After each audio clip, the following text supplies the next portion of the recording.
Hi, this is Elizabeth Berg, author of The Confession Club, and you're listening to the Cook Memorial Public Library podcast.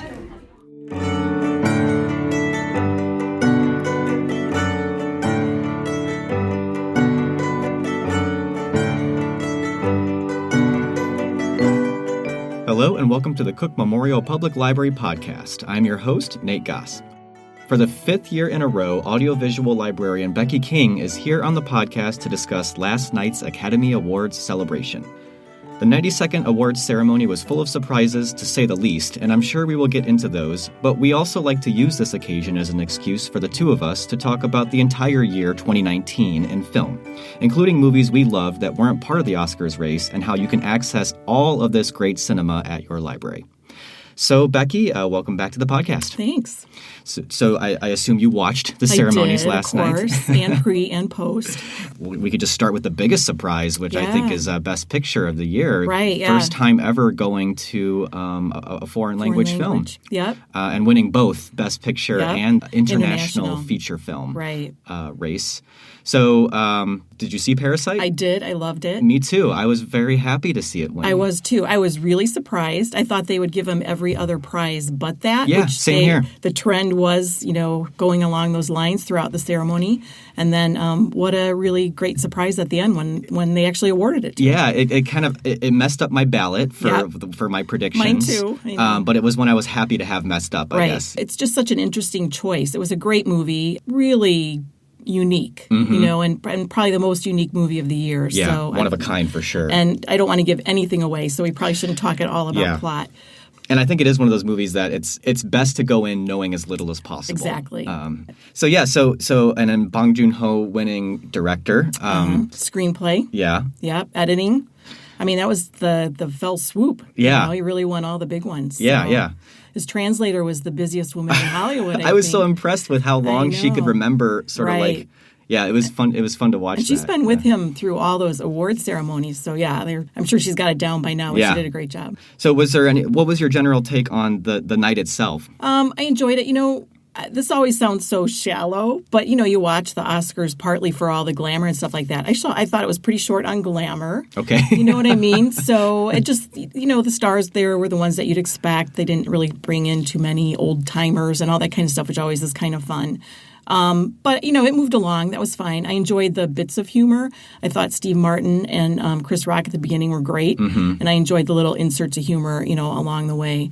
Performances were all pretty good. Mm-hmm. You had, Janelle Monáe is one of my favorites. Yeah, she was great. And she's so good live. I mean, that's really where she shines, is just watching her perform and control a crowd. So. Right.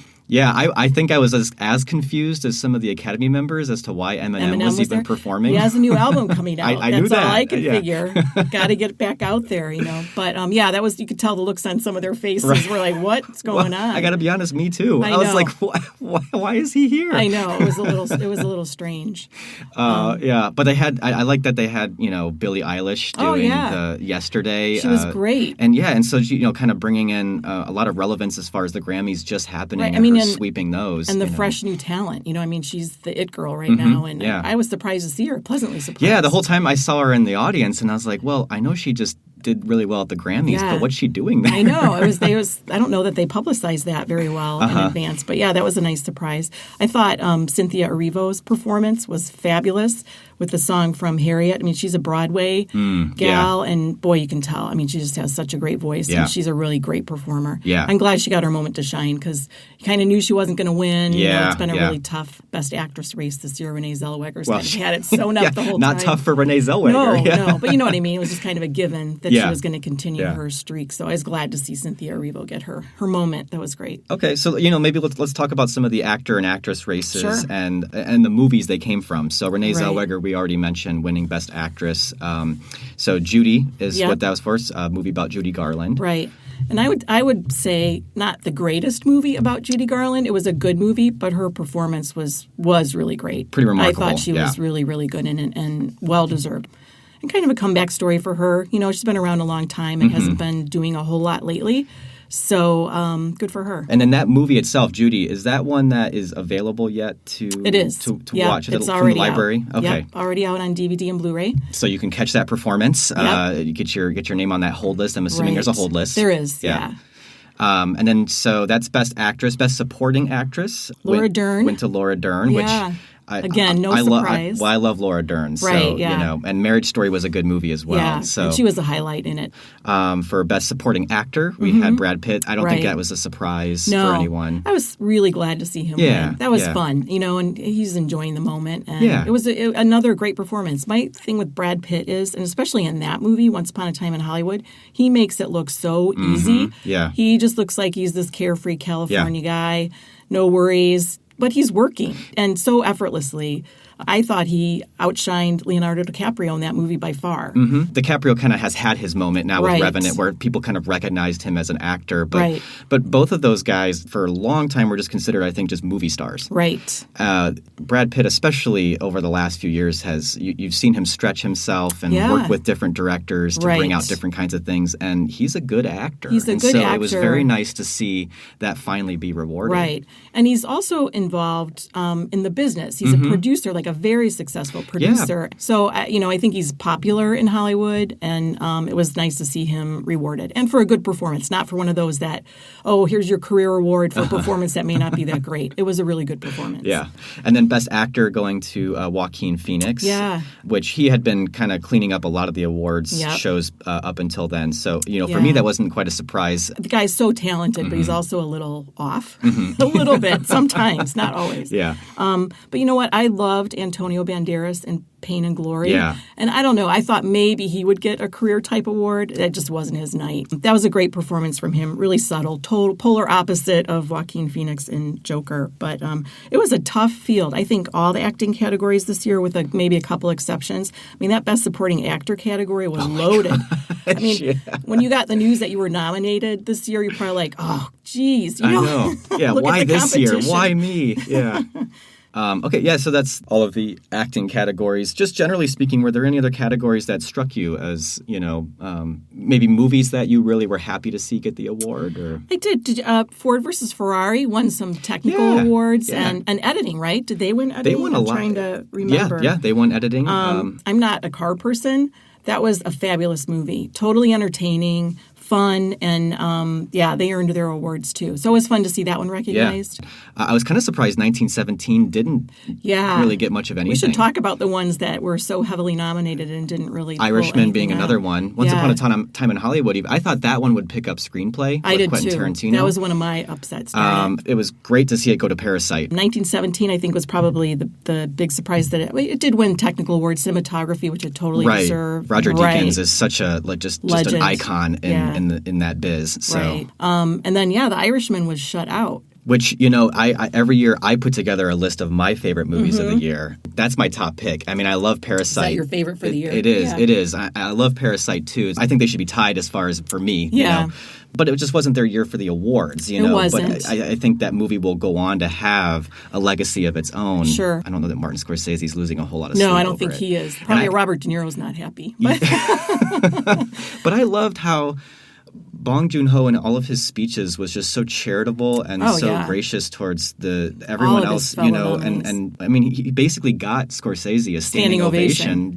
I was really happy to see the original score or the original soundtrack award go to, and I'm not even going to try the last name. Yeah. But Hildur is the first name. She's an Icelandic composer who wrote the score for Joker. And it's a beautiful string score that's also, it's not your typical Hollywood score. It's not big. It's not epic. But it did such a great job, I think, of kind of elevating what Joker was trying to do. It added a level of beauty to a superhero film, which you just normally do not get. Yes. And that we should have that probably on CD. Yes. So we have that on CD. So, if you're just looking for some beautiful music to listen to, even if you haven't seen Joker, I highly recommend that score for the movie itself. So, that was kind of a lot of the ceremony itself. Let's talk a little bit about just your feelings on the year in movies 2019. Were there movies that you really loved that, weren't even part of the film sort of awards season? Right. There were. I think early in the year, you and I kept lamenting the fact that it looked like it was going to be a pretty paltry movie season. It took a while for it to kick in. It was really tough for a while. There were two that I loved that were, I would say, mid-year. One was called Peanut Butter Falcon, which is it's a great family movie if anybody out there is looking for a great family film. I think it's rated PG-13. And it stars Shia LaBeouf and Zach, I won't be able to say his name, Gottsagen or something like that, and Dakota Johnson, of all people. The two gentlemen were presenters last night, which I was really happy to see. So just a really heartwarming story about a young man with Down syndrome who has always dreamed of being a professional wrestler. He idolizes a professional wrestler. He escapes from the home where he's living and ends up on this long kind of adventure with Shia LaBeouf and then Dakota Johnson along for the ride. And then also, I loved The Farewell. It got a few shout-outs at the awards ceremony, and I think it was one of those that, how could this movie be snubbed? It's kind of a mixed language, like some English, some Mandarin, but with Awkwafina, who is fabulous. And if you're just familiar with her as the crazy friend in Crazy Rich Asians, she turns around and does a great dramatic performance in The Farewell, which is really admirable. Another heartwarming film. It's about her grandmother who's dying. They don't want to tell Grandma that she's dying, but they're all going to gather for one last big family get-together, they think, before she dies. So really, really heartwarming. Loved that. How about you? I've got a few. So there was early in the year, I really liked Us, Jordan Peele's movie, and Lupita Nyong'o not being nominated for that. It's unfathomable to me. That might be the performance I would point to of the year. But I really like that movie. Go see it. Another one that it only had like the one nomination for screenplay, but Knives Out was such a great movie, so fun. In a genre that isn't really my genre, the whodunit. But I just had such a good time watching that movie. Documentaries. There was a documentary called Hail Satan with a question mark. So we have it on DVD, and It follows the one of the satanic temple cults, which, of course, I'm like, why am I watching this? I have no idea why I'm watching it. But it turns into this really fun, actually, exploration of the separation of church and state, and uses their religious, if you want to call it that, sect as a way to explore all the different dynamics of that debate and that conversation, but in a way that actually is pretty funny sometimes. So that one was one that I thought was just unique to this year. There was also a movie that I don't think very many people saw at all. It was a pretty small film called Little Woods. It had Tessa Thompson and Lily James in it.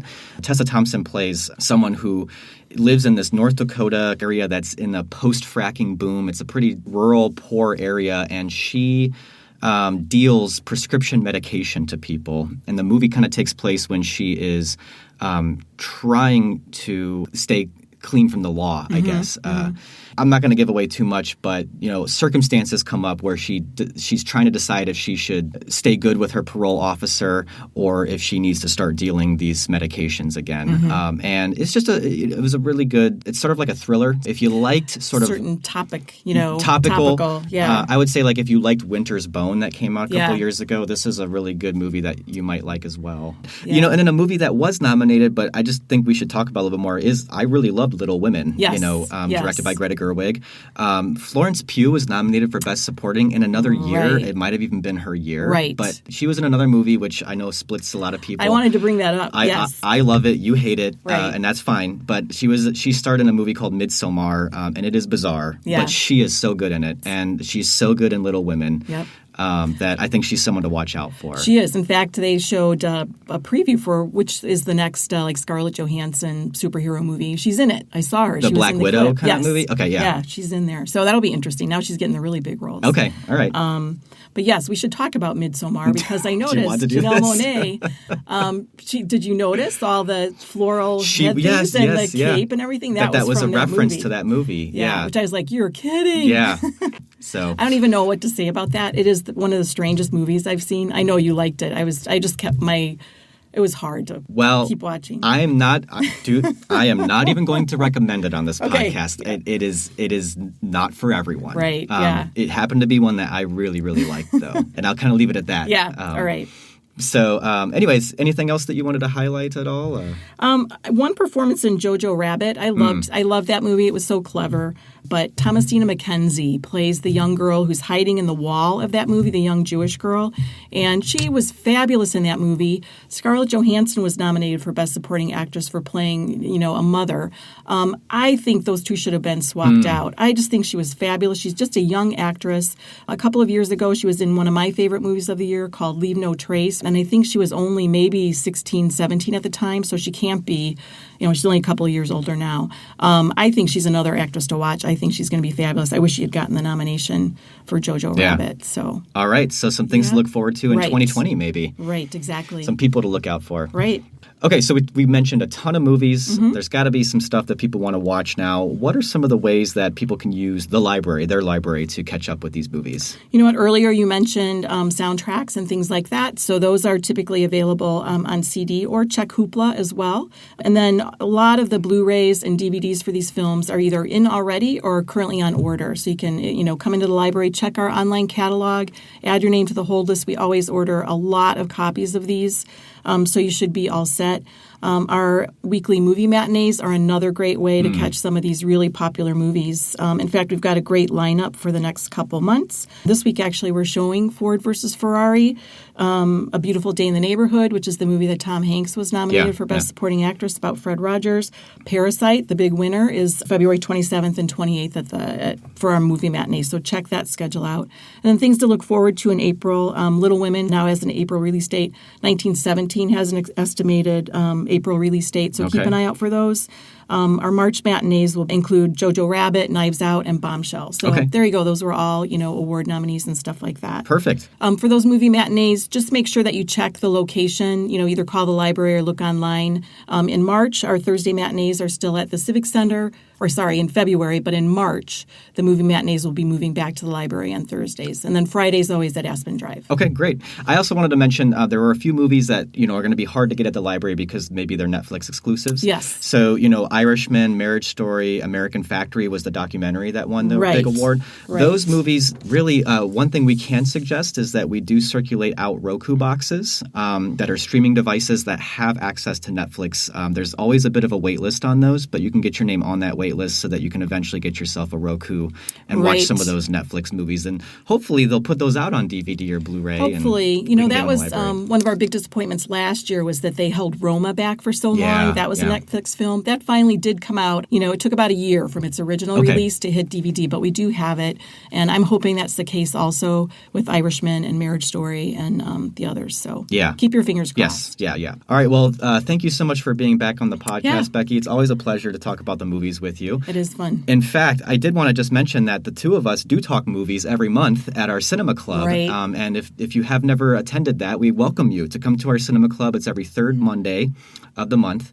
And we meet in the workshop space at the Cook Park Library. Right. And, we show classics, we show foreign films, documentaries, underseen movies. Right, a little bit of everything. A little bit of everything. And we have a little tiny discussion afterwards. And it's a really good core group that's been coming out. And we have a blast every time. It is fun. And so if you want to hear more of us blabbering on about movies, come to a cinema club. All right, we hope to see you there. Yeah, all right, thank you.